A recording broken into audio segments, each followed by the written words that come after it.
मन ही मन को जानता, मन की मन से प्रीत, मन ही मनमानी करे, मन ही मन का मीत। मन झूमे मन बावरा, मन की अद्भुत रीत, मन के हारे हार है, मन के जीते जीत।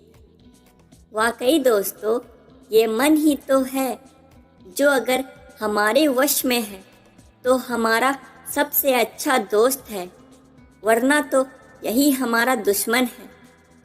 अगर कोई हमसे पूछे कि क्या बिछड़ना जरूरी है, तो हम में से कई लोग कहेंगे कि मिलन तो हो पर बिछो ना हो। जुदाई, बिछो, बिछड़ना, विरह, वियोग, हिज्र अक्सर नकारात्मक लगते हैं, लेकिन यदि बिछड़ना ना हो तो सृष्टि चल ही ना पाए। बादलों से पानी का बिरा ना हो तो क्या हो? क्या हो यदि पेड़ों से फलों का वियोग ना हो? क्या हो यदि नदियाँ भी पानी को ना छोड़े?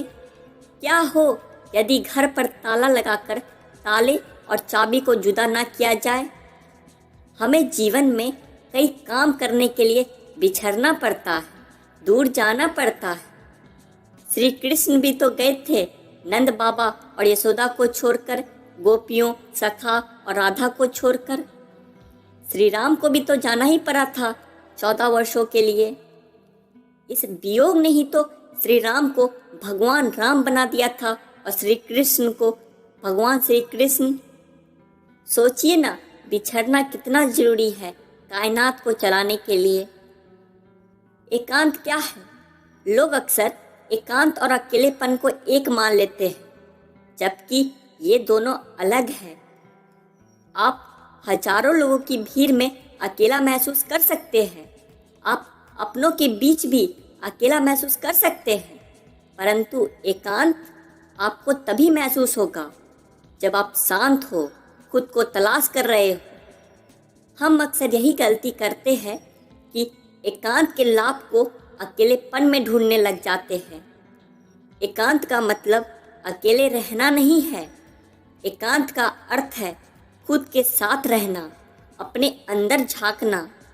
एकांत शक्ति देता है, स्वास्थ्य देता है, विनम्रता देता है, लोगों के प्रति दया भाव देता है, और अकेलेपन में ये सब कुछ छिन जाता है।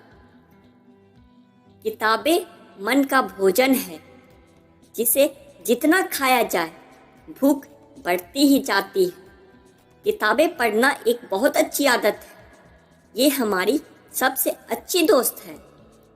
हमारी कुछ सच्ची और अच्छी बातों के लिए तो ये खजाना है, पर आराम से बैठकर किताबें पढ़ने के लिए वक्त नहीं होता हमारे पास। इसके लिए क्या किया जाए? इसके लिए एक उपाय है मेरे पास। अगर आपके पास पढ़ने के लिए वक्त नहीं है तो आप किताबों को सुन भी तो सकते हैं। फूल कितना भी सुंदर हो, तारीफ खुशबू से होती है। इंसान कितना भी बड़ा हो, कद्र उसके गुणों से होती है। कौन ज्यादा सुखी है, सोने की चेन वाला या चैन से सोने वाला? व्यवहार घर का शुभ कलश है और इंसानियत घर की तिजोरी। मधुर वाणी घर की धन दौलत है और शांति घर की महालक्ष्मी। पैसा घर का मेहमान है और एकता घर की ममता। व्यवस्था घर की शोभा है और समाधान सच्चा सुख। जीवन में खुशी का अर्थ लड़ाइयाँ लड़ना नहीं है, बल्कि उनसे बचना है। कुशलतापूर्वक पीछे हटना भी अपने आप में एक जीत है, क्योंकि अभिमान की ताकत फरिश्तों को भी शैतान बना देती है और नम्रता साधारण व्यक्ति को भी फरिश्ता बना देती है।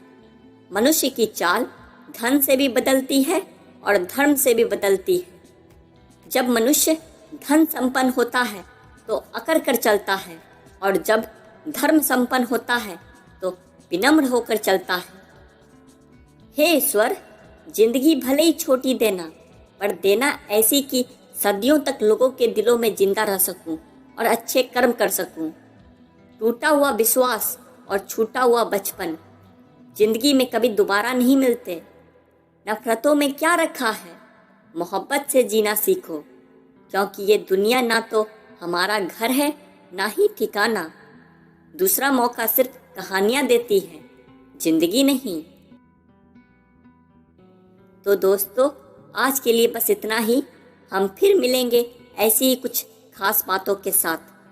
तब तक के लिए खुश रहिए और हमेशा मुस्कुराते रहिए। धन्यवाद।